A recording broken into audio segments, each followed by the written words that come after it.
Eviradnus by Victor Hugo. The Knight Errant, quasi Sigismund et Ladislas ont dit. 1. The adventurer sets out. What was it Sigismund and Ladislas said? I know not if the rock or tree o'erhead had heard their speech, but when the two spoke low, among the trees, a shudder seemed to go through all their branches, just as if that way a beast had passed to trouble and dismay. More dark the shadow of the rock was seen, and then a morsel of the shade, between the somber trees, took shape as it would seem like spectre walking in the sunset's gleam. It is not monster rising from its lair, nor phantom of the foliage and the air. It is not morsel of the granite's shade that walks in deepest hollows of the glade. 'Tis not a vampire, nor a spectre pale, but living man in rugged coat of mail. It is Alsatia's noble chevalier, Eviradnus the brave, that now is here. The men who spoke he recognized the while he rested in the thicket. Words of guile most horrible were theirs as they passed on, and to the ears of Eviradnus one word had come which roused him. Well he knew the land which lately he had journeyed through. He down the valley went into the inn where he had left his horse and page, Gasclin. The horse had wanted drink and lost a shoe, and now, be quick, he said, with what you do, for business calls me, I must not delay. He strides the saddle, and he rides away. Chapter 2.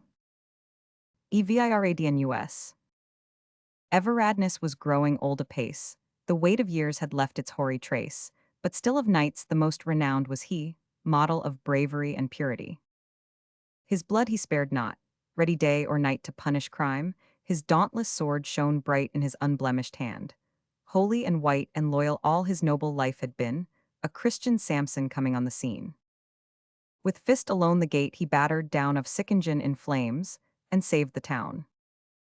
'Twas he, indignant at the honor paid to crime, who with his heel an onslaught made upon Duke Lupus' shameful monument, tore down, the statue he to fragments rent. Then column of the Strasbourg monster bore to bridge of Wassillon, and threw it o'er into the waters deep. The people round blazon the noble deeds that so abound from Altorf unto Chalk Stephans, and say, when he rests musing in a dreamy way, behold, 'tis Charlemagne. Tawny to see and hairy, and 7 feet high was he, like John of Bourbon. Roaming hill or wood he looked a wolf was striving to do good. Bound up in duty, he have not complained, the cry for help his aid at once obtained. Only he mourned the baseness of mankind, and, that the bed's too short he still doth find. When people suffer under cruel kings, with pity moved, he to them succor brings. 'Twas he defended Alex from her foes as sword of Araka, he ever shows his strength is for the feeble and oppressed, father of orphans he, and all distressed.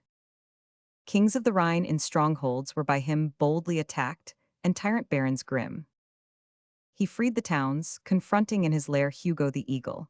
Boldly did he dare to break the collar of Savern, the ring of Calmer, and the iron torture thing of Schlestadt, and the chain that Hague now bore. Such Eviradnus was a wrong before, good but most terrible.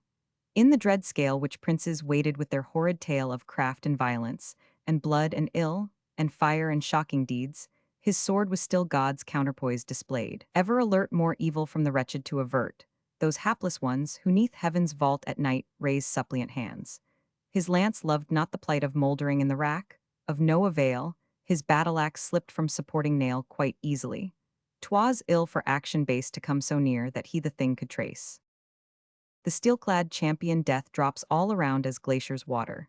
Hero ever found Eviradnus is kinsman of the race of Amades of Gaul, and knights of Thrace, he smiles at age.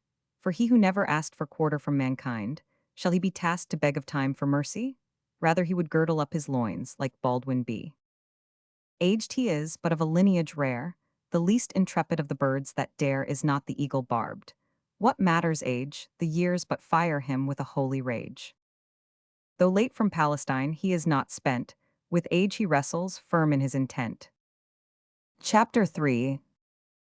In the forest. If in the woodland traveler there had been that eve, who lost himself, strange sight he'd seen. Quite in the forest's heart a lighted space arose to view. In that deserted place, a lone, abandoned hall with light aglow the long neglect of centuries did show. The castle towers of Corbus in decay were girt by weeds and growths that had their way. couchgrass and ivy, and wild eglantine in subtle scaling warfare all combine. Subject to such attacks 300 years, the donjon yields and ruin now appears, e'en as by leprosy the wild boars die, in moat the crumbled battlements now lie. Around the snake-like bramble twists its rings. Freebooter sparrows come on daring wings to perch upon the swivel gun, nor heed its murmuring growl when pecking in their greed the mulberries ripe. With insolence the thorn thrives on the desolation so forlorn. But winter brings revenges. Then the keep wakes all vindictive from its seeming sleep, hurls down the heavy rain, night after night, thanking the season's all resistless might. And when the gutters choke, its gargoyles from granite mouths in anger spit and pour upon the hated ivy hour by hour. As to the sword rust is, so lichens are to towering citadel with which they war. Alas for Corbus, dreary desolate, and yet its woes the winters mitigate. It rears itself among convulsive throes that shake its ruins when the tempest blows. Winter, the savage warrior, pleases well with its storm clouds the mighty citadel, restoring it to life. The lightning flash strikes like a thief and flies, the winds that crash sound like a clarion, for the tempest bluff is battle's sister. And when wild and rough the north wind blows, the tower exultant cries, "Behold me." When hail-hurling gales arise of blustering equinox to fan the strife, it stands erect, with martial ardor rife, a joyous soldier. When like yelping hound pursued by wolves, November comes to bound in joy from rock to rock, like answering cheer to howling January now so near. Come on. The donjon cries to blast's o'erhead, it has seen Attila and knows not dread. Oh, dismal nights of contest in the rain and mist, that, furious with the battle, gain. The tower braves all, though angry skies pour fast the flowing torrents, river-like and vast. From their 8 pinnacles the Gorgons bay, and scattered monsters in their stony way are growling heard. The rampart lions gnaw the misty air and slush with granite maw, the sleet upon the griffins spits, and all the saurian monsters, answering to the squall, flap wings. While through the broken ceiling fall torrents of rain upon the forms beneath, dragons and snacked medusas gnashing teeth in the dismantled rooms. Like armored knight the granite castle fights with all its might, resisting through the winter. All in vain, the heavens bluster, January's rain, and those dread elemental powers we call the infinite, the whirlwinds that appall, thunder and waterspouts, and winds that shake as twere a tree its ripened fruit to take. The winds grow wearied, warring with the tower, the noisy north is out of breath, nor power has any blast old Corbus to defeat, it still has strength their onslaughts worse to meet. Thus, spite of briars and thistles, the old tower remains triumphant through the darkest hour. Superb as pontiff, in the forest shown, its rows of battlements make triple crown. At eve, its silhouette is finely traced immense and black, showing the keep is placed on rocky throne, sublime and high. East, west, and north and south at corners 4, there rest 4 mounts.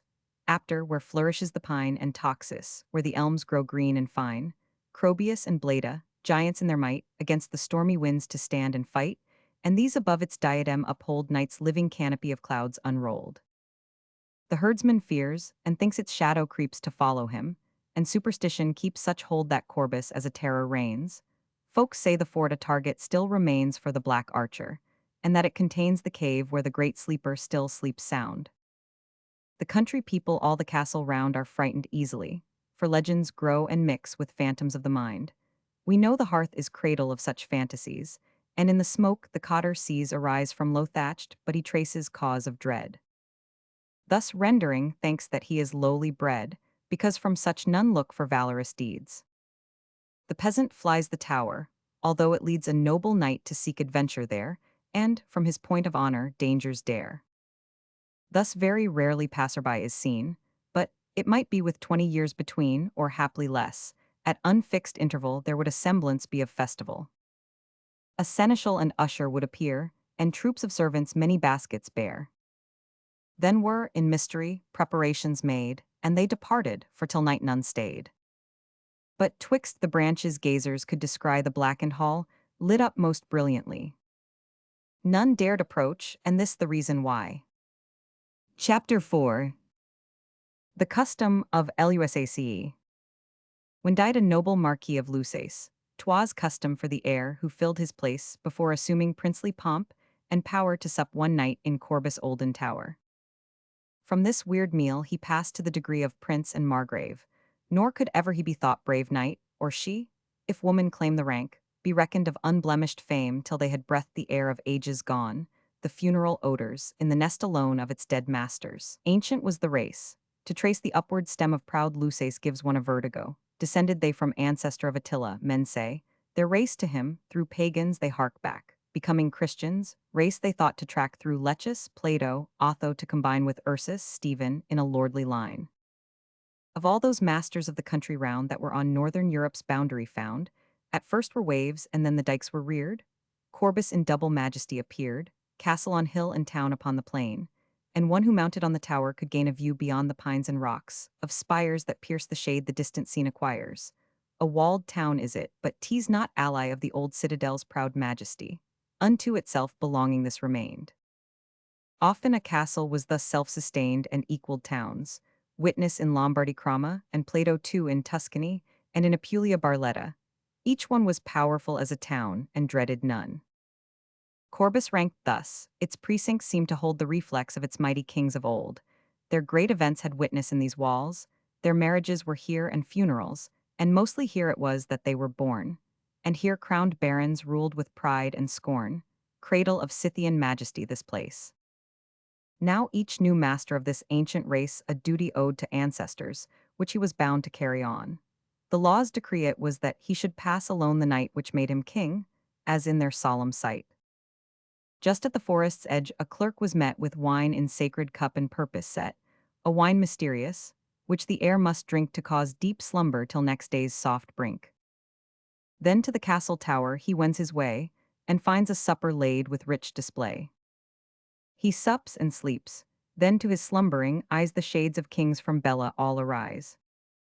None dare the tower to enter on this night, but when the morning dawns, crowds are in sight the dreamer to deliver, whom half dazed, and with the visions of the night amazed, they to the old church take, where rests the dust of Borovoris.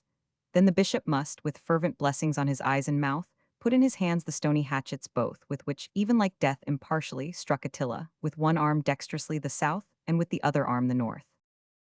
This day the town, the threatening flag set forth of Marquis Swantibor, the monster he who in the wood tied up his wife, to be devoured by wolves, together with the bull of which with jealousy his heart was full. Even when woman took the place of heir, the tower of Corbus claimed the supper there. 'Twas law, the woman trembled but must dare. 5. The Marchioness Mahaud. Niece of the Marquis, John the Striker named, Mahaud today the Marquisate has claimed. A noble dame, the crown is hers by right, as woman she has graces that delight. A queen devoid of beauty is not queen, she needs the royalty of beauty's mean. God in his harmony has equal ends for cedar that resists and reed that bends, and good it is a woman sometimes rules, holds in her hand the power, and manners schools and laws and mind. Succeeding master proud, with gentle voice and smile she leads the crowd, the somber human troop. But sweet Mahaud on evil days had fallen. Gentle, good alas, she held the scepter like a flower, timid yet gay, imprudent for the hour and careless too. With Europe all in throes, though 20 years she now already knows, she has refused to marry, although oft entreated. It is time an arm less soft than hers, a manly arm, supported her. Like to the rainbow she, one might aver, shining on high between the cloud and rain, or like the ewe that gambols on the plain between the bear and tiger. Innocent, she has two neighbors of most foul intent. For foes the beauty has, in life's pure spring, the German emperor and the Polish king. Chapter 6. The two neighbors. The difference this betwixt the evil pair, faithless to God, for laws without a care, one was the claw, the other one the will controlling. Yet to mass they both went still, and on the rosary told their beads each day. But none the less the world believed that they unto the powers of hell their souls had sold. Even in whispers men each other told the details of the pact which they had signed with that dark power, the foe of humankind. In whispers, for the crowd had mortal dread of them so high, and woes that they had spread. One might be vengeance and the other hate, yet lived they side by side, in powerful state and close alliance. All the people near from red horizon dwelt in abject fear, mastered by them. Their figures darkly grand had ruddy reflex from the wasted land and fires and towns they sacked. Besides the one like David, poet was, the other shone as fine musician. Rumor spread their fame, declaring them divine, until each name in Italy's fine sonnets met with praise. The ancient hierarch in those old days had custom strange, a now forgotten thing. It was a European plan that King of France was Marquis, and Imperial head of Germany was Duke. There was no need to class the other kings, but barons they, obedient vassals unto Rome, their stay. The King of Poland was but simple knight, yet now, for once, had strange unwanted right, and, as exception to the common state, this one Sarmatian king was held as great as German emperor, and each knew how his evil part to play, nor mercy show. The German had one aim, it was to take all land he could, and it his own to make. The Pole already having Baltic shore, seized Celtic ports, still needing more and more. On all the northern sea his crafts roused fear, Iceland beheld his demon navy near. Antwerp the German burnt, and Prussia's twain bowed to the yoke. The Polish king was fain to help the Russian Spartacus. His aid was like the help that in their common trade a sturdy butcher gives a weaker one. The king it is who seizes, and this done, the emperor pillages, usurping right in war Teutonic, settled but by might. The king in Jutland cynic footing gains, the weak coerced, the while with cunning pains the strong are duped. But 'tis a law they make that their accord themselves should never break. From Arctic seas to cities transalpine, their hideous talons, curved for sure rapine, scrape o'er and o'er the mournful continent, their plans succeed, and each is well content. Thus under Satan's all paternal care they brothers are, this royal bandit pair. O noxious conquerors, with transient rule chimera heads, ambition can but fool. Their misty minds but harbor rottenness loathsome and fetid, and all barrenness. Their deeds to ashes turn, and, hydra-bred, the mystic skeleton is theirs to dread. The daring German and the cunning Pole noted today, a woman had control of lands, and watched Mahad like evil spies, and from the emperor's cruel mouth, with dyes of wrath empurpled, came these words of late. The empire wearies of the wallet weight hung at its back, this high and low Lusace, whose hateful load grows heavier apace, that now a woman holds its ruler's place. Threatening and blood-suggesting, every word, the watchful Pole was silent, but he heard. Two monstrous dangers, but the heedless one babbles and smiles, and bids all care begone, likes lively speech, while all the poor she makes to love her, and the taxes off she takes. A life of dance and pleasure she has known, a woman always. In her jeweled crown it is the pearl she loves, not cutting gems, for these can wound and mark men's diadems. She pays the hire of Homer's copyists, and in the courts of love presiding lists. Quite recently unto her court have come two men, unknown their names or native home, their rank or race, but one plays well the lute, the other is a troubadour. Both suit the taste of Mahad when on summer eve, 'neath opened windows they obtain her leave to sing upon the terrace, and relate the charming tales that do with music mate. In August the Moravians have their fete, but it is radiant June, in which Lusace must consecrate her noble Margrave race. Thus in the weird and old ancestral tower for Mahad now has come the fateful hour, the lonely supper which her state decrees. What matters this to flowers and birds and trees and clouds and fountains? That the people may still bear their yoke, have kings to rule alway. The water flows, the wind in passing by in murmuring tones takes up the questioning cry. Chapter 7. The Banquet Hall. The old stupendous hall has but one door, and in the dusk it seems that more and more the walls recede in space unlimited. At the far end there is a table spread that in the dreary void with splendor shines, for ceiling we behold but rafter lines. The table is arranged for one sole guest, a solitary chair doth near it rest throne-like, 'neath canopy that droopeth down from the black beams. Upon the walls are shown the painted histories of the olden might, the king of the Wends Thasilo's stern fight on land with Nimrod, and on ocean wide with Neptune. Rivers too personified appear, the Rhine as by the muse betrayed, and fading groups of Odin in the shade, and the wolf Fenrir and the Asgard snake. One might the place for dragon's stable take. The only lights that in the shed appear spring from the table's giant chandelier with 7 iron branches, brought from hell by Attila Archangel, people tell, when he had conquered Mammon, and they say that 7 souls were the first flames that day. This banquet hall looks an abyss outlined with shadowy vagueness, though indeed we find in the far depth upon the table spread a sudden, strong, and glaring light is shed, striking upon the goldsmith's burnished works, and on the pheasants killed by traitor hawks. Loaded the table is with viands cold, ewers and flagons, all enough of old to make a love feast. All the napery was Friesland's famous make, and fair to see the dishes, silver gilt and bordered round with flowers. For fruit, here strawberries were found, and citrons, apples too, and nectarines. The wooden bowls were carved in cunning lines by peasants of the Merg, whose skillful hands with patient toil reclaim the barren lands and make their gardens flourish on a rock or mountain where we see the hunter's flock.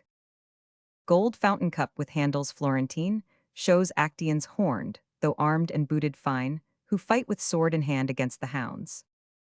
Roses and gladioles make up bright mounds of flowers, with juniper and aniseed, while sage, all newly cut for this great need, covers the Persian carpet that is spread beneath the table, and so helps to shed around a perfume of the balmy spring. Beyond is desolation withering. One hears within the hollow, dreary space across the grove, made fresh by summer's grace, the wind that ever is with mystic might a spirit ripple of the infinite. The glass restored to frames to creak is made by blustering wind that comes from neighboring glade. Strange in this dreamlike place, so drear and lone, the guest expected should be living one. The 7 lights from 7 arms make glow almost with life the staring eyes that show on the dim frescoes, and along the walls is here and there a stool, or the light falls o'er some long chest, with likeness to a tomb. Yet was displayed amid the mournful gloom some copper vessels, and some crockery ware. The door, as if it must, yet scarcely dare, had opened widely to the night's fresh air. No voice is heard, for man has fled the place, but terror crouches in the corner's space, and waits the coming guest. This banquet hall of Titans is so high, that he who shall with wandering eye look up from beam to beam of the confused wild roof will haply seem to wonder that the stars he sees not there. Giants the spiders are, that weave with care their hideous webs, which float the joists amid, joists whose dark ends in griffins' jaws are hid. The light is lurid, and the air like death and dark and foul. Even night holds its breath a while. One might suppose the door had fear to move its double leaves, their noise to hear. Chapter 8. What more was to be seen? But the great hall of generations dead has something more sepulchral and more dread than lurid glare from 7-branched chandelier or table lone, with stately dais near. 2 rows of arches o'er a colonnade with knights on horseback all in mail arrayed, each one disposed with pillar at his back, and to another vis-a-vis. Nor lack the fittings all complete, in each right hand a lance is seen, the armored horses stand with chamfrons laced and harness buckled sure, the quizzart studs are by their clamps secure, the dirks stand out upon the saddle-bow, even unto the horses' feet do flow caparisons, the leather all well clasped, the gorget and the spurs with bronze tongues hasped, the shining long sword from the saddle hung, the battle-axe across the back was flung. Under the arm a trusty dagger rests, each spiked knee-piece its murderous power attests. Feet press the stirrups, hands on bridle shown proclaim all ready, with the visors down, and yet they stir not, nor is audible a sound to make the sight less terrible. Each monstrous horse a frontal horn doth bear. If e'er the prince of darkness herdsman were, these cattle black were his by surest right, like things but seen in horrid dreams of night. The steeds are swathed in trappings manifold, the armed knights are grave, and stern, and cold, terrific too. The clenched fists seem to hold some frightful missive, which the phantom hands would show, if opened out at hell's commands. The dusk exaggerates their giant size, the shade is odd, the pillars coldly rise. O night, why are these awful warriors here? Horses and horsemen that make gazers fear are only empty armor, but erect and haughty mean they all affect and threatening air, though shades of iron still. Are they strange larvae, these their statues ill? No, they are dreams of horror clothed in brass, which from profoundest depths of evil pass with futile aim to dare the infinite. Souls tremble at the silent spectre sight, as if in this mysterious cavalcade they saw the weird and mystic halt was made of them, who at the coming dawn of day would fade, and from their vision pass away. A stranger looking in, these masks to see, might deem from death some mandate there might be at times to burst the tombs, the dead to wear a human shape, and mustering ranks appear of phantoms, each confronting other shade. Grave clothes are not more grim and somber made than are these helms. The deaf and sealed-up graves are not more icy than these arms. The staves of hideous biers have not their joints more strong than are the joinings of these legs. The long, scaled, gauntlet fingers look like worms that shine, and battle robes to shroud-like folds incline. The heads are skull-like, and the stony feet seem for the charnel house but only meet. The pikes have death's heads carved, and seem to be too heavy, but the shapes defiantly sit proudly in the saddle, and perforce the rider looks united to the horse. The network of their mail doth clearly cross. The marquee mortar beams near ducal wreath, and on the helm and gleaming shield beneath alternate triple pearls with leaves displayed of parsley, and the royal robes are made so large that with the knightly harness they seem to o'ermaster palfreys every way. To Rome the oldest armor might be traced, and men and horses' armor interlaced blent horribly. The man and steed we feel made but one hydra with its scales of steel. Yet is there history here, each coat of mail is representant of some stirring tale. Each delta-shaped escutcheon shines, to show a vision of the chief by it we know. Here are the blood-stained dukes, and marquis line, barbaric lords, who amid war's rapine bore gilded saints upon their banners, still painted on fish's skin with cunning skill. Here Geth, who to the slaves cried, "Onward go!" And Mundiac and Ottokar, Plato and Ladislas Kun, and Welf who bore these words upon his shield his foes before. Nothing there is I fear. Otho Blearide, Zoltan and Nazimustus, and beside the later Spignus, e'en to Spartaber of triple vision, and yet more and more as if a pause at every age were made, and Antaeus' fearful dynasty portrayed. What do they hear so rigid and erect? What wait they for, and what do they expect? Blindness fills up the helm, neath iron brows, like sapless tree no soul the hero knows.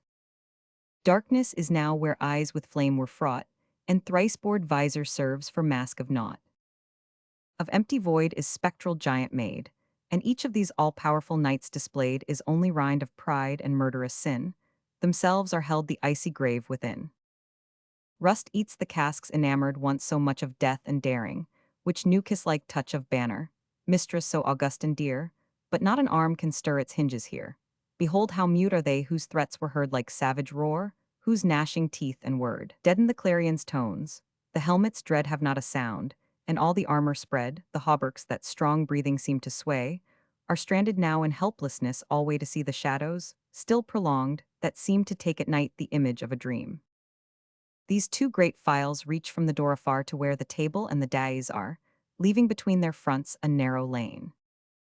On the left side the marquises maintain their place, but the right side the dukes retain, until the roof, embattled by Spignus, but warned by time that even that subdues, shall fall upon their heads, these forms will stand the grades confronting, one on either hand. While in advance beyond, with haughty head, as if commander of this squadron dread, all waiting signal of the judgment day, in stone was seen in olden sculptors way Charlemagne the king, who on the earth had found only 12 knights to grace his table round. The crests were an assembly of strange things, of horrors such as nightmare only brings. Asps and spread eagles without beak or feet, sirens and mermaids here and dragons meet, and antlered stags and fabled unicorn, and fearful things of monstrous fancy born. Upon the rigid form of morions sheen winged lions and the Cerberus are seen, and serpents winged and finned, things made to fright the timid foe, alone by sense of sight. Some leaning forward and the others back, they looked a growing forest that did lack no form of terror. But these things of dread that once on barons' helms the battle led beneath the giant banners, now are still. As if they gaped and found the time but ill, wearied the ages passed so slowly by, and that the gory dead no more did lie beneath their feet. Pine for the battle cry, the trumpets' clash, the carnage and the strife, yawning to taste again their dreadful life. Like tears upon the palfreys' muzzles were the hard reflections of the metal there. From out these spectres, ages past exhumed, and as their shadows on the roof beams loomed, cast by the trembling light, each figure wan seemed growing, and a monstrous shape to dawn, so that the double range of horrors made the darkened zenith clouds of blackest shade, that shaped themselves to profiles terrible. All motionless the coursers horrible, that formed a legion lured by death to war, these men and horses masked, how dread they are. Absorbed in shadows of the eternal shore, among the living all their tasks are o'er. Silent, they seem all mystery to brave, these sphinxes whom no beacon light can save upon the threshold of the gulf so near, as if they faced the great enigma here. Ready with hoofs between the pillars blue to strike out sparks, and combats to renew, choosing for battlefield the shades below, which they provoked by deeds we cannot know. in that dark realm thought dares not to expound false masks from heaven lowered to depths profound. Chapter 9. A noise on the floor. This is the scene on which now enters in Eviradnus, and follows Page Gascoigne. The outer walls were almost all decayed, the door, for ancient marquises once made, raised many steps above the courtyard near, commanded view of the horizon clear. The forest looked a great gulf all around, and on the rock of Corbus there were found secret and blood-stained precipices tall. Duke Plato built the tower and banquet hall over great pits, so was it rumor said. The flooring sounds, 'neath Eviradnus tread above abysses many. Page, said he, come here, your eyes than mine can better see, for sight is womanlike and shuns the old. Ah, he can see enough, when years are told, who backwards looks. But boy, turn towards the glade and tell me what you see. The boy obeyed and leaned across the threshold, while the bright, full moon shed o'er the glade its white, pure light. I see a horse and woman on it now, said Gascoigne, and companions also show. Who are they? Asked the seeker of sublime adventures. Sir, I now can hear like chime the sound of voices, and men's voices too, laughter and talk. 2 men there are in view, across the road the shadows clear I mark of horses 3. Enough now, Gascoigne, hark! Exclaimed the knight, you must at once return by other path than that which you discern, so that you be not seen. At break of day bring back our horses fresh, and every way caparisoned. Now leave me, boy, I say. The page looked at his master like a son, and said, oh, if I might stay on, for they are 2. Go, I suffice alone. 10. Eviradnus motionless. And lone the hero is within the hall, and nears the table where the glasses all show in profusion. All the vessels there, goblets and glasses gilt, or painted fair, are ranged for different wines with practiced care. He thirsts, the flagons tempt, but there must stay 1 drop in emptied glass, and 'twould betray the fact that someone living had been here. Straight to the horses goes he, pauses near that which is next the table shining bright, seizes the rider, plucks the phantom knight to pieces, all in vain its panoply and pallid shining to his practiced eye. Then he conveys the severed iron remains to corner of the hall where darkness reigns. Against the wall he lays the armor low in dust and gloom like hero vanquished now, but keeping ponderous lance and shield so old, mounts to the empty saddle, and behold. A statue Eviradnus has become, like to the others in their frigid home. With visor down scarce breathing, seemed maintained throughout the hall, a death-like silence reigned. Chapter 11. A little music. Listen, like hum froth unseen nests, we hear a mirthful buzz of voices coming near, of footsteps, laughter from the trembling trees.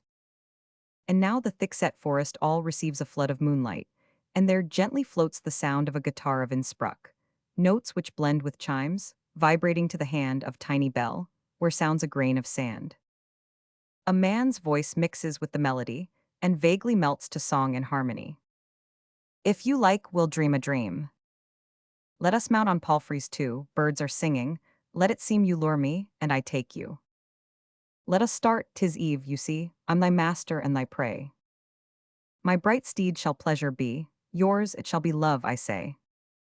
Journeying leisurely we go, we will make our steeds touch heads, kiss for fodder, and we so satisfy our horses' needs.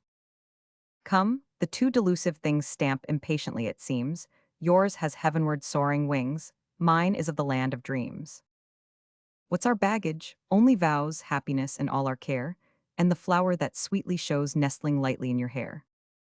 Come, the oaks all dark appear, twilight now will soon depart, railing sparrows laugh to hear chains thou puttest round my heart. Not my fault 'twill surely be if the hills should vocal prove, and the trees when us they see, all should murmur, let us love. Oh, be gentle, I am dazed, see the dew is on the grass, wakened butterflies amazed follow thee as on we pass. Envious night-birds open wide their round eyes to gaze a while, nymphs that lean their urns beside from their grottos softly smile. And exclaim, by fancy stirred, Hero and Leander they, we in listening for a word let our water fall away. Let us journey Austrian way with the daybreak on our brow. I be great, and you I say rich because we love shall know. Let us over countries rove, on our charming steeds content, in the azure light of love and its sweet bewilderment. For the charges at our inn, you with maiden smiles shall pay. I the landlord's heart will win in a scholar's pleasant way. You, great lady, and I, count, come, my heart has opened quite, we this tale will still recount to the stars that shine at night. The melody went on some moments more among the trees, the calm moon glistened o'er, then trembled and was hushed. The voices' thrill stopped like alighting birds, and all was still. Chapter 12. Great Joss and Little Zeno. Quite suddenly there showed across the door 3 heads which all a festive aspect wore. 2 men were there, and, dressed in cloth of gold, a woman. Of the men one might have told some 30 years, the other younger seemed, was tall and fair, and from his shoulder gleamed a gay guitar with ivy leaves enlaced. The other man was dark, but pallid-faced and small. At the first glance they seemed to be but made of perfume and frivolity. Handsome they were, but through their comely mien a grinning demon might be clearly seen. April has flowers where lurk the slugs between. Big Joss and little Zeno, pray come here, look now, how dreadful, can I help but fear? Madame Mahad was speaker. Moonlight there caressingly enhanced her beauty rare, making it shine and tremble, as if she so soft and gentle were of things that be of air created, and are brought and tanned by heavenly flashes. Now she spoke again, certes, 'tis heavy purchase of a throne, to pass the night here utterly alone. Had you not slyly come to guard me now, I should have died of fright outright, I know. The moonbeams through the open door did fall, and shine upon the figure next the wall. Said Zeno, if I played the marquis part, I'd send this rubbish to the auction mart. Out of the heap should come the finest wine, pleasure and gala fairs were it all mine. And then with scornful hand he touched the thing, and made the metal like a soul's cry ring. He laughed, the gauntlet trembled at his stroke. Let rest my ancestors, 'twas Mahad spoke, then murmuring added she, for you are much too small their noble armor here to touch. And Zeno paled, but Joss with laugh exclaimed, why, all these good black men so grandly named are only nests for mice. By Jove, although they lifelike look and terrible, we know what is within, just listen, and you'll hear the vermin's gnawing teeth, yet, 'twould appear these figures once were proudly named Otho, and Ottokar and Bella and Plato. Alas, the end's not pleasant, puts one out. To have been kings and dukes, made mighty rout, colossal heroes filling tombs with slain, and madame, this to only now remain. A peaceful nibbling rat to calmly pierce a prince's noble armor proud and fierce. Sing, if you will, but do not speak so loud. Besides, such things as these, said fair Mahad, in your condition are not understood. Well said, made answer Zeno. 'Tis a place of wonders. I see serpents and can trace vampires and monsters swarming, that arise in mist through chinks to meet the gazer's eyes. Then Mahad shuddered, and she said, the wine the abbé made me drink as task of mine, will soon enwrap me in the soundest sleep. Swear not to leave me, that you here will keep. I swear, cried Joss and Zeno, I also, but now at once to supper let us go. Chapter 13. Thui sup. With laugh and song they to the table went. Said Mahad gaily, it is my intent to make Joss chamberlain. Zeno shall be a constable supreme of high degree. All 3 were joyous and were fair to see. Joss ate and Zeno drank, on stools the pair, with Mahad musing in the regal chair. The sound of separate leaf we do not note, and so their babble seemed to idly float, and leave no thought behind. Now and again Joss his guitar made trill with plaintive strain or Tyrolean air, and lively tales they told mingled with mirth all free, and frank and bold. Said Mahad, do you know how fortunate you are? Yes, we are young at any rate, lovers half crazy, this is truth at least. And more, for you know Latin like a priest, and Joss sings well. Ah, yes, our master true, yields us these gifts beyond the measure due. Your master, who is he? Mahad exclaimed. Satan, we say, but sin you'd think him named. Said Zeno, veiling words in raillery. Do not laugh thus, she said with dignity. Peace, Zeno, Joss, you speak my chamberlain. Madame Virides, Countess of Milan, was deemed superb. Diana on the mount dazzled the shepherd boy. Ever we count the Isabel of Saxony so fair, and Cleopatra's beauty all so rare, Aspasia's too, that must with theirs compare, that praise of them no fitting language hath. Divine was Rhodope, and Venus' wrath was such at Euralces' perfect throat, she dragged her to the forge where Vulcan smote her beauty on his anvil. Well, as much as star transcends a sequin, and just such as temple is to rubbish heap, I say, you do eclipse their beauty every way. Those airy sprites that from the azure smile, Peries and elves the while they men beguile, have brows less youthful pure than yours. Besides disheveled they whose shaded beauty hides in clouds. Flatra, said Mahod, you but sing too well. Then Joss more homage sought to bring. If I were angel under heaven, said he, or girl or demon, I would seek to be by you instructed in all art and grace, and as in school but take a scholar's place. Highness, you are a fairy bright, whose hand for scepter vile gave up your proper wand. Fair Mahod mused, then said, be silent now, you seem to watch me. Little 'tis I know, only that from Bohemia Joss doth come, and that in Poland Zeno hath his home. But you amuse me, I am rich, you poor, what boon shall I confer and make secure? What gift, ask of me poets, what you will and I will grant it, promise to fulfill. A kiss, said Joss. A kiss, an anger fraught amazed at minstrel having such a thought, while flush of indignation warmed her cheek. You do forget to whom it is you speak. She cried. Had I not known your high degree, should I have asked this royal boon, said he. Obtained or given, a kiss must ever be. No gift like king's, no kiss like that of queen. Queen, and on Mahod's face a smile was seen. Chapter 14. After supper. But now the potion proved its subtle power, and Mahod's heavy eyelids 'gan to lower. Zeno, with finger on his lip, looked on, her head next drooped, and consciousness was gone. Smiling she slept, serene and very fair, he took her hand, which fell all unaware. She sleeps, said Zeno, now let chance or fate decide for us which has the marquisate and which the girl. Upon their faces, now a hungry tiger's look began to show. My brother, let us speak like men of sense, said Joss, while Mahod dreams in innocence, we grasp all here, and hold the foolish thing our friend below to a success will bring. He keeps his word, 'tis thanks to him I say, no awkward chance has marred our plans today. All has succeeded, now no human power can take from us this woman and her dower. Let us conclude, to wrangle and to fight for just a yes or no, or to prove right the Arian doctrines, all the time the Pope laughs in his sleeve at you, or with the hope some blue-eyed damsel with a tender skin and milk-white dainty hands by force to win. This might be well in days when men bore loss and fought for Latin or Byzantine cross, when Jack and Rudolph did like fools contend, and for a simple wench their valor spend, when Pepin held a synod at Leptine, and times than now were much less wise and fine. We do no longer heap up quarrels thus, but better know how projects to discuss. Have you the needful dice? Yes, here they wait for us. Who wins shall have the marquisate, loser the girl. Agreed. A noise I hear.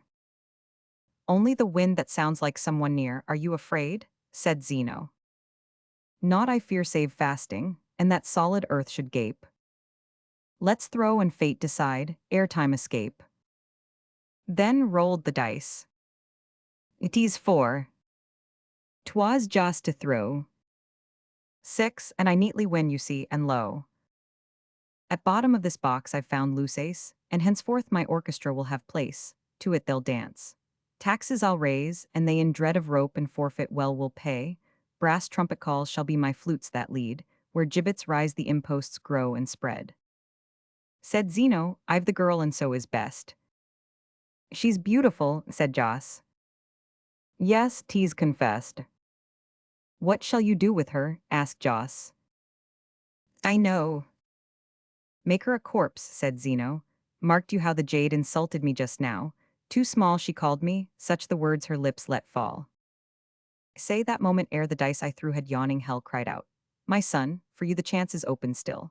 Take in a heap the fair Lusace's 7 towns, and reap the corn and wine and oil of counties 10, with all their people diligent, and then Bohemia with its silver mines, and now the lofty land whence mighty rivers flow and not a brook returns. Add to these counts the Tyrol with its lovely azure mounts and France with her historic fleur-de-lis. Come now decide, what 'tis your choice must be. I should have answered, vengeance.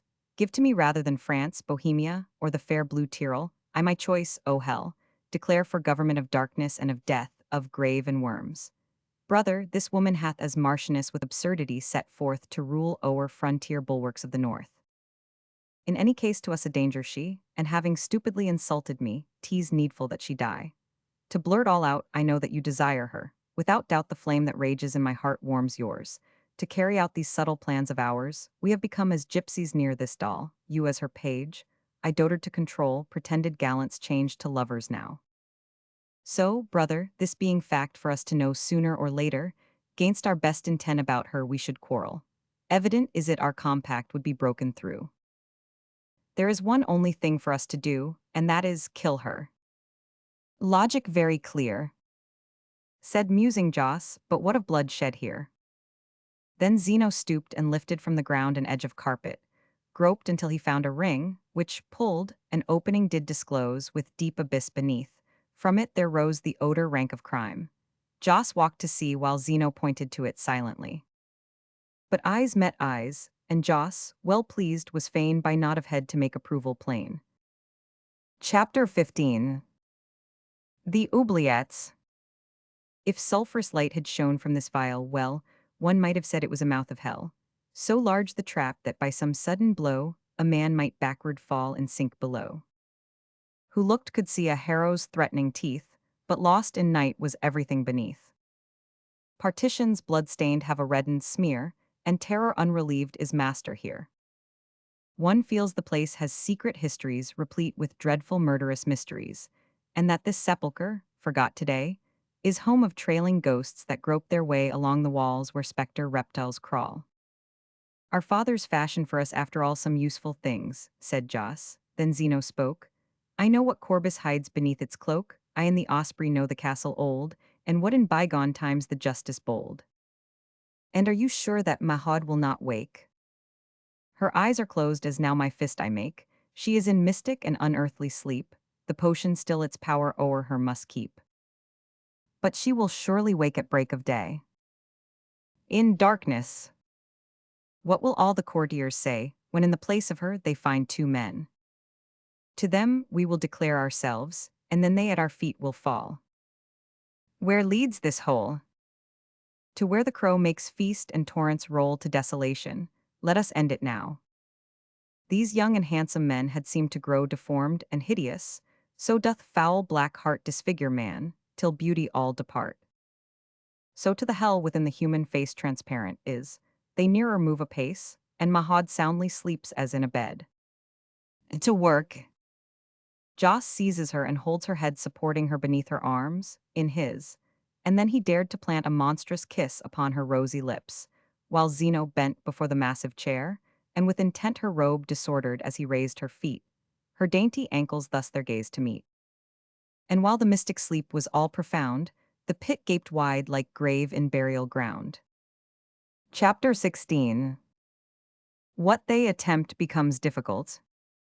Bearing the sleeping Mahad, they moved now silent and bent with heavy step and slow.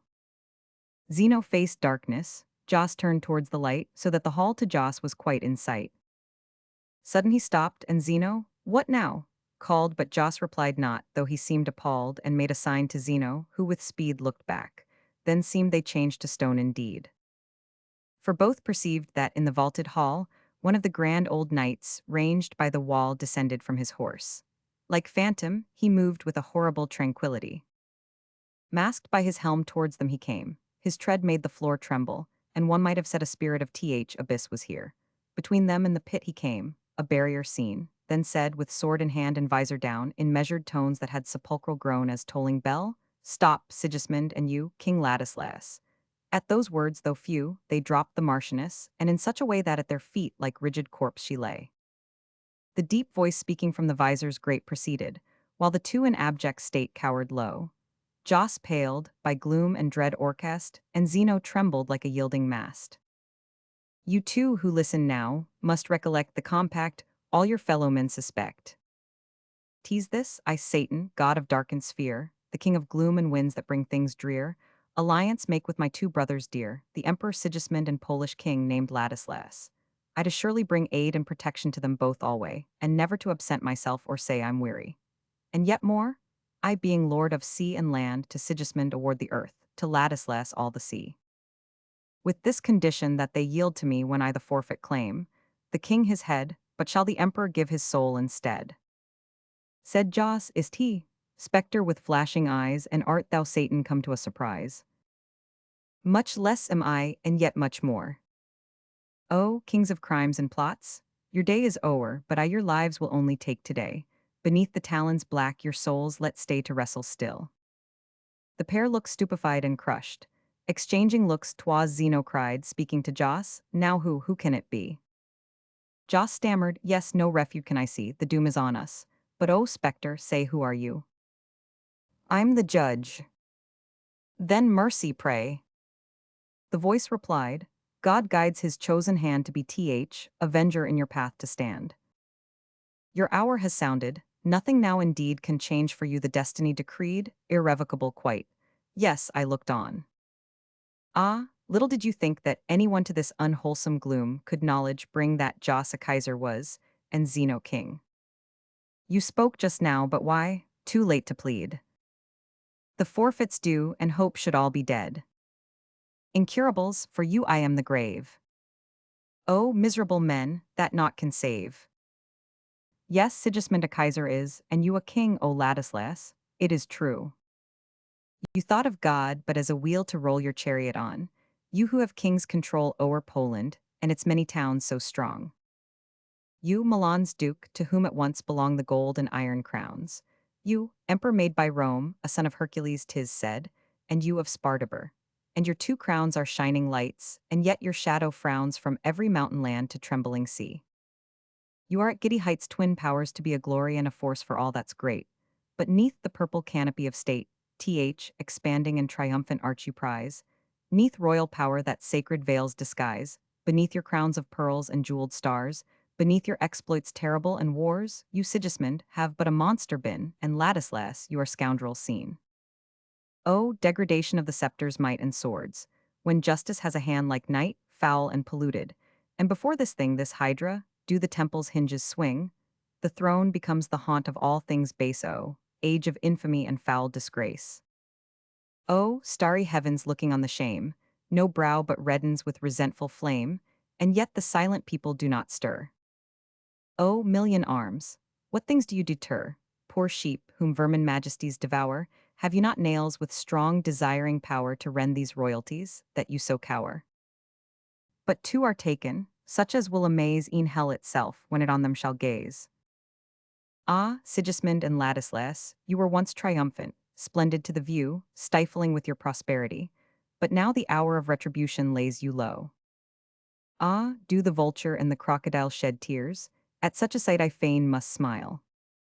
It seems to me 'tis very good sometimes that princes, conquerors stained with bandits' crimes, sparkling with splendor, wearing crowns of gold, should know the deadly sweat endured of old, that of Jehoshaphat, should sob and fear, and after crime unclean be brought to bear. 'Tis well, God rules, and thus it is that I these masters of the world can make to lie in ashes at my feet. And this was he who reigned, and this a Caesar known to be. In truth, my old heart aches with very shame to see such cravens with such noble name. But let us finish. What has just passed here demands thick shrouding, and the time is near. Accursed dice that rolled at Calvary, you rolled a woman's murder to decree it was a dark, disastrous game to play. But not for me, a moral to essay. This moment to the misty grave is due, and far too vile and little human you to see your evil ways. Your fingers lack the human power your shocking deeds to track. What use in darkness mirror to uphold? What use your doings to be now retold? Drink of the darkness, greedy of the ill to which from habit you're attracted still, not recognizing in the draught you take the stench that your atrocities must make. I only tell you that this burdened age tires of your highnesses, that soil its page, and of your villainies, and this is why you now must swell the stream that passes by of refuse filth. Oh, horrid scene to show of these young men and that young girl just now. Oh, can you really be of humankind breathing pure air of heaven? Do we find that you are men? Oh no, for when you laid foul lips upon the mouth of sleeping maid, you seemed but ghouls that had come furtively from out the tombs. Only a horrid lie your human shape, of some strange frightful beast you have the soul. To darkness I at least remit you now. O murderer Sigismund and Ladislas pirate, both beyond release, two demons that have broken ban. Therefore, 'tis time their empire over man and converse with the living should be o'er. Tyrants, behold your tomb your eyes before. Vampires and dogs, your sepulchre is here. Enter. He pointed to the gulf so near. All terrified upon their knees they fell. Oh, take us not in your dread realm to dwell, said Sigismund, but phantom, do us tell what thou wouldst have from us, we will obey. Oh, mercy, 'tis for mercy now we pray. Behold us at your feet, O spectre dread. And no old crone in feebler voice could plead than Ladislas did. But not a word said now the figure motionless, with sword in hand. This sovereign soul seemed to commune with self beneath his metal sheath, yet soon and suddenly, with tranquil voice said he, Princes, your craven spirit wearies me. No phantom, only man am I arise. I like not to be dreaded otherwise than with the fear to which I'm used. Know me, for it is Eviradnus that you see. Chapter 17. The Club. As from the mist, a noble pine we tell grown old upon the heights of a Penzil, when morning freshness breathes round all the wood, so Eviradnus now before them stood, opening his visor, which at once revealed the snowy beard it had so well concealed. Thin Sigismund was still as dog at gaze, but Ladislas leaped, and Howl did raise, and laughed and gnashed his teeth, till, like a cloud that sudden bursts, his rage was all avowed. "'Tis but an old man after all," he cried. Then the great knight, who looked at both, replied, "Oh, kings, an old man of my time can cope with too much younger ones of yours, I hope. To mortal combat I defy you both singly, or, if you will, I'm nothing loth with two together to contend. Choose here from out the heap what weapon shall appear most fit. As you know cuirass wear, I see, I will take off my own, for all must be in order perfect, in your punishment." Then Eviradnus, true to his intent, stripped to his Utrecht jerkin, but the while he calmly had disarmed, with dexterous guile had Ladislas seized a knife that lay upon the damask cloth and slipped away his shoes. Then barefoot, swiftly, silently he crept behind the knight with arm held high. But Eviradnus was of all aware, and turned upon the murderous weapon there, and twisted it away. Then in a trice his strong colossal hand grasped like a vice the neck of Ladislas, who the blade now dropped. Over his eyes a misty shade showed that the royal dwarf was near to death. "Traitor," said Eviradnus in his wrath, "I rather should have hewn your limbs away, and left you crawling on your stumps, I say, but now die fast." Ghastly, with starting eyes, the king without a cry or struggle dies. One dead, but lo, the other stands bold-faced, defiant. For the knight, when he unlaced his cuirass, had his trusty sword laid down, and Sigismund now grasps it as his own. The monster youth laughed at the silvery beard, and, sword in hand, a murderer glad appeared. Crossing his arms, he cried, "'Tis my turn now." And the black-mounted knights in solemn row were judges of the strife. Before them lay the sleeping Mahod, and not far away the fatal pit, near which the champion knight with evil emperor must contend for right, though weaponless he was. And yon the pit expectant which should be engulfed in it. "Now we shall see for whom this ready grave," said Sigismund, "you dog whom naught can save." Aware was Eviradnus that if he turned for a blade unto the armory, he would be instant pierced. What can he do? The moment is for him supreme, but lo! He glances now at Ladislas dead, and with a smile triumphant and yet dread, and air of lion caged to whom is shown some loophole of escape, he bends him down. "Ha, ha, no other club than this I need," he cried, as seizing in his hands with speed the dead king's heels, the body lifted high. Then to the frightened emperor he came nigh, and made him shake with horror and with fear, the weapon all so ghastly did appear. The head became the stone to this strange sling, of which the body was the potent string. And while 'twas brandished in a deadly way, the dislocated arms made monstrous play with hideous gestures, as now upside down the bludgeon corpse a giant force had grown. "'Tis well," said Eviradnus, and he cried, "Arrange between yourselves, you two allied. If hellfire were extinguished, surely it by such a contest might be all relit. From kindling spark struck out from dead king's brow, battering to death a living emperor now." Chapter 18. Daybreak. Then lifts he Mahod to the ducal chair, and shuts the trap with noiseless, gentle care, and puts in order everything around so that, on waking, naught should her astound. No drop of blood the thing has cost, mused he, and that is best indeed. But suddenly some distant bells clang out. The mountains gray have scarlet tips, proclaiming dawning day. The hamlets are astir, and crowds come out bearing fresh branches of the broom, about to seek their lady, who herself awakes rosy as morn, just when the morning breaks. Half dreaming still, she ponders, can it be some mystic change has passed, for her to see one old man in the place of two quite young? Her wondering eyes search carefully and long. It may be she regrets the change. Meanwhile, the valiant knight salutes her with a smile, and then approaching her with friendly mien, says, "Madam, has your sleep all pleasant been?" "Mrs. Newton Crossland,"